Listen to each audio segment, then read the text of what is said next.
नमस्कार. आज आपण छत्रपती शिवाजी महाराजांच्या दुर्गनीतीवर, त्यांच्या किल्ल्यांच्या विजयांवर जरा सविस्तर बोलणार आहोत. यासाठी आपल्याकडे एक ऐतिहासिक संशोधन अहवाल आहे. महाराजांनी स्वतःच म्हटले की जसा कुणबी शेतात माळा घरून ते राखतो, तसे किल्ले हे राज्याच्या रक्षणासाठी आहेत. म्हणजे किती स्पष्ट कल्पना आहे बघा. अगदी बरोबर. हिंदवी स्वराज्याची जी संकल्पना आहे ना, ती किल्ल्यांशिवाय आपण विचारच करू शकत नाही.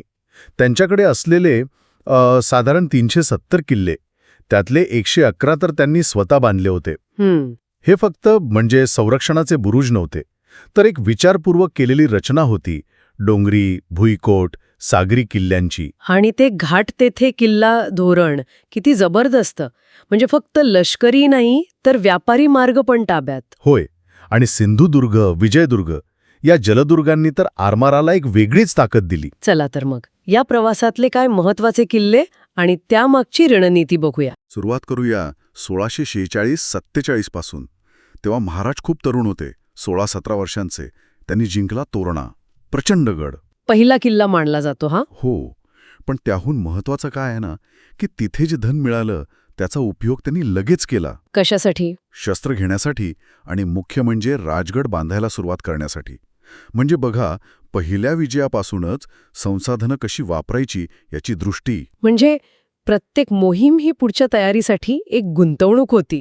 वाह. अगदी. आणि त्याच दरम्यान मग कोंढाणा आणि पुरंदर जिंकून पुणे परिसरात पकड मजबूत केली. हो, आणि पुरंदर जिंकताना तर फक्त शक्ती नाही वापरली. नाही. तिथल्या किल्लेदारांमध्ये जे वाद होते ना, त्याचा महाराजांनी चतुराईने फायदा घेतला. म्हणजे लष्करी कौशल्याबरोबर राजकीय बुद्धिमत्ता पण दिसते. खरंय. आणि मग पुढचं महत्वाचं पाऊल म्हणजे जावळी जिंकणं 1656 मध्ये. बरोबर. जावळी खूप महत्वाची होती. का? म्हणजे भौगोलिकदृष्ट्या.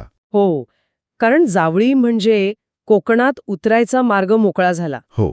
आणि ते खोरं जिंकल्यामुळेच पुढे प्रतापगडासारखा किल्ला इतक्या मोक्याच्या जागी बांधता आला. प्रतापगड म्हटलं की सरळ आठवतो तो अफजलखान वधाचा प्रसंग, 10 नोव्हेंबर 1659. काय तो थरार, भौगोलिक परिस्थितीचा आणि गनिमी काव्याचा इतका कल्पक वापर. हो ना.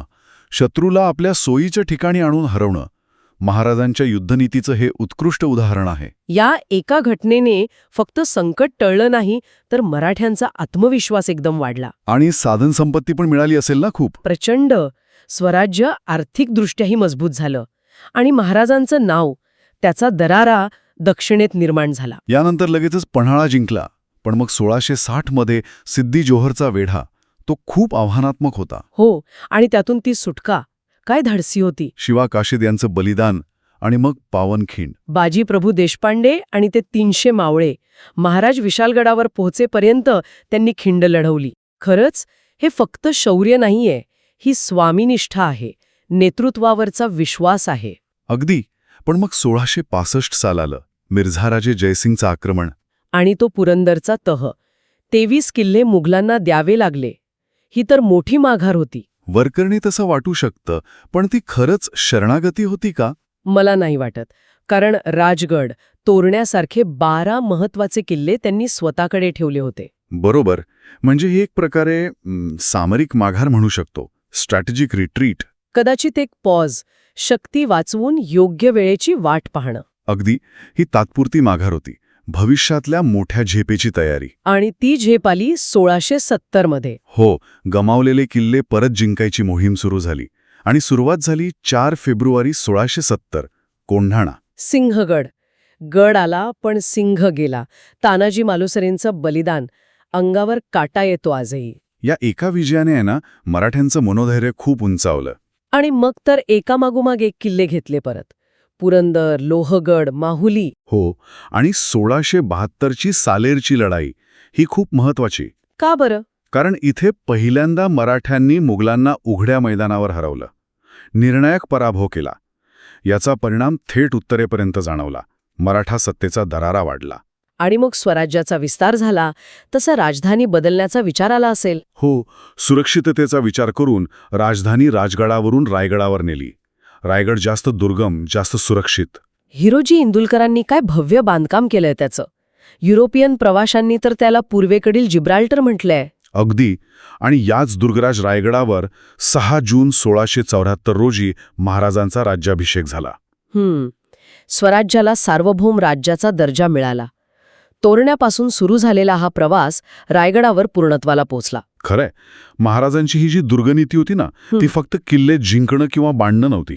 नाही ना? नाही, ते स्वराज्य चालवण्याचं एक महत्त्वाचं अंग होतं. संरक्षण, प्रशासन, अर्थव्यवस्था सगळ्याचं केंद्र होते हे किल्ले.